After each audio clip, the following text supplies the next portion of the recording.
Hello to all my viewers, आज हम करने वाले हैं एक्सरसाइज 12.3 का question number 13।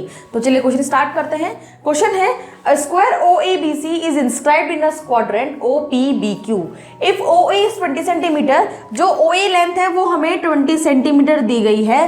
Find the area of the shaded region, हमें शेडेड रीजन का एरिया फाइंड आउट करना है और पाई जो है वो 3.14 यूज करना है।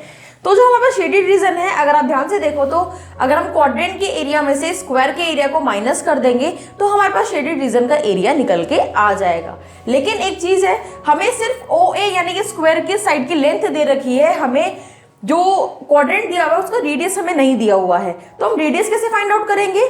हमें पता है ये 20 सेंटीमीटर है तो ये साइड भी उसकी 20 सेंटीमीटर होगी, ये भी 20 होगी और ये वाली भी 20 होगी। अगर यहाँ से आप ये OB को ज्वाइन कर देते हो तो OB को ज्वाइन करने के बाद जो OB है वो सर्कल का रेडियस बन जाएगा। और हम ये निकालेंगे कैसे? By using Pythagoras theorem. क्यों? क्योंकि हमारे पास जो स्क्वायर है उसका एंगल हमारे पास 90 डिग्री का होता है। हम यहाँ पर पाइथागोरस थ्योरम यूज कर सकते हैं। तो सबसे पहले फाइंड आउट करते हैं। हमें पता है कि जो साइड है वो हमें दे रखी है 20 सेंटीमीटर।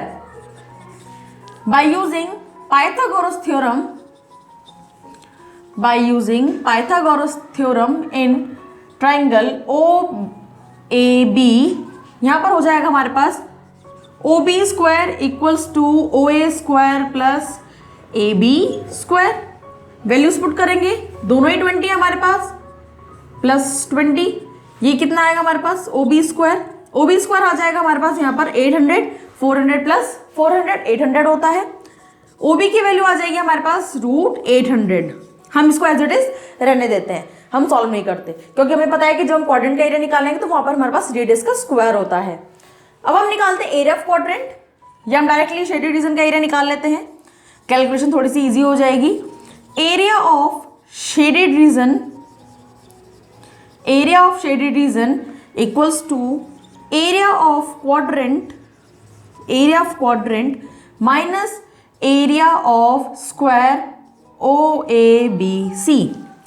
एरिया ऑफ क्वाड्रेंट का formula 1/4 pi square minus area of square OABC, side into side या फिर साइड का स्क्वायर भी हम लिख सकते हैं। तो यहाँ पर हमारे पास 1/4 मल्टीप्लाई पाई की वैल्यू 22/7। रेडियस अभी हमने निकाला √800 है, रेडियस का स्क्वायर हमें करना है तो रेडियस का स्क्वायर कितना हो जाएगा हमारे पास?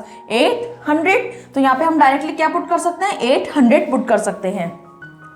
हमें स्क्वायर की साइड जो है वो 20 दी हुई थी, उसका जो साइड इंटू साइड है 20 इंटू 20 कितना हो जाएगा? 400। डायरेक्ट भी लिख सकते हैं, आप वैल्यू को सॉल्व भी कर सकते हो। यहाँ से जब हम इसको सॉल्व करेंगे तो सॉल्व करने के बाद हमारे पास यहाँ पे बच जाएगा 628 माइनस 400, क्योंकि हमें यहाँ पर पाई की वैल्यू 3.14 यूज करनी है तो वो यूज करेंगे तो हमारे पास 628 आ जाएगा।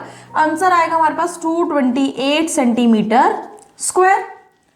यहाँ पे लिख भी लेते हैं 3.14, ठीक है, 3.14। तो हमारे पास आंसर कितना आ गया? 228 सेंटीमीटर स्क्वायर। तो आज की वीडियो में इतना ही, फिर मिलेंगे न्यू वीडियो में, तब तक के लिए गुड बाय।